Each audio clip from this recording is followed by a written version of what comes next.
අපිට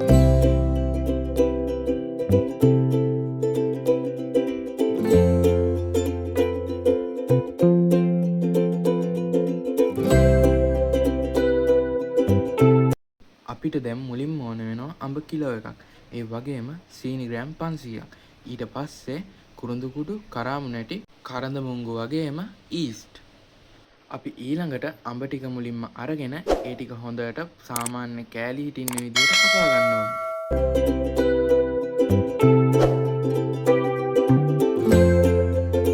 හරි. ඊළඟට අපි කපාගත්ත අඹ ටික මැටි භාජනයකට දාගන්නවා. ඊට පස්සේ ඒ භාජනයටම දෙහිගෙඩියකුත් කපලා එකතු කරගන්න ඕනේ.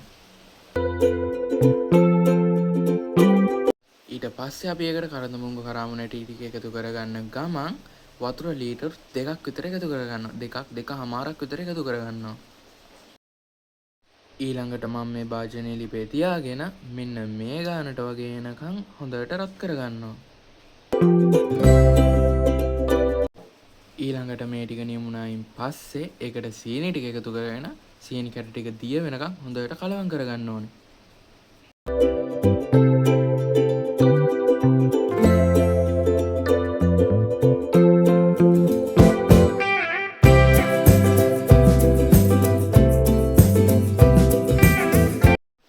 ඊළඟට අපි මේකට ඊස් තේ හැන්දක් විතර එකතු කරගන්නවා. ඒකත් එකතු කරගෙන හොඳට ඒ ටික දිය වෙනකන් දිය කරගන්නවා.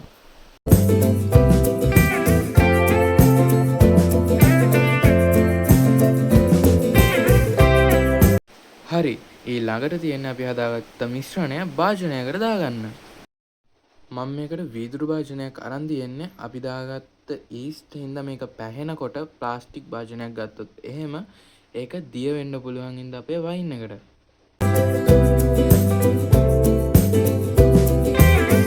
හරි. මම මේක පැය 24ක් දැන් වහලා පැත්තකින් තියාගන්නවා.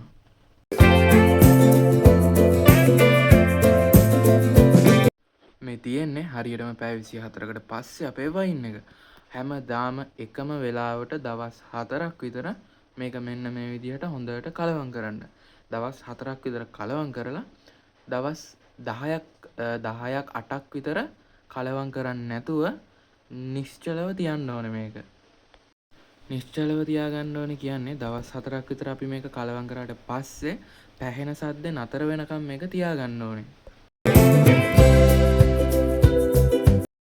හරි. මේ තියෙන්නේ දවස් 12කට පස්සේ සම්පූර්ණ දවස් 12කට පස්සේ මේ තියෙන්නේ පාටයෙන් වෙනස් වෙලා පැහෙන එක නතර වෙලා තමයි මේ තියෙන්නේ.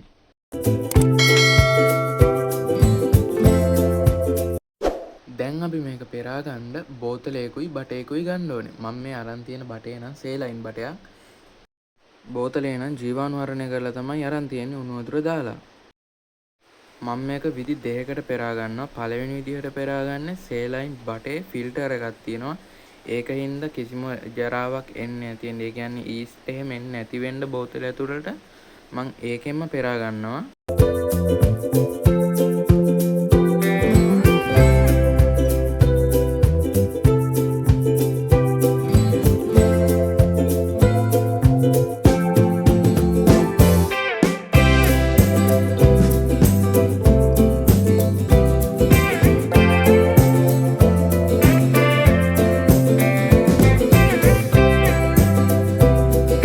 හරි. දෙවෙනි ක්‍රමය විදිහට මේකේ ෆිල්ටර් එක නැතුව මම මේකට රෙදි කෑල්ලක් දාගන්නවා බෝතලය ඇතුළට.